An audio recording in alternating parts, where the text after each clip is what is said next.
Kung magtulog sila, sir. Awan ang explain na kanyang. Sakto nga po naman may parang nila, baka ay na.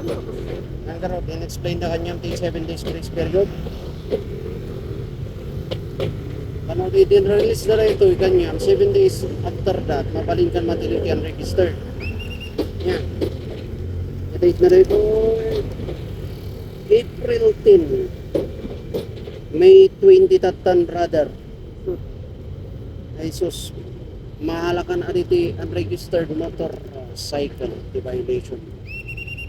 Tapos nag-drive ka pa ng student permit yung dala mo, unregistered motorcycle pa yung ginamit mo, naku po, alams na kung saan mapupunta yung motor na gamit natin, no?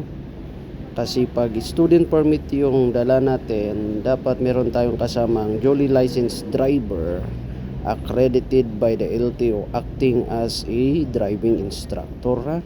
Huwag na tayong magpumilit sir in ma'am. Tignan nyo ito, nakasulat mismo sa student permit yan.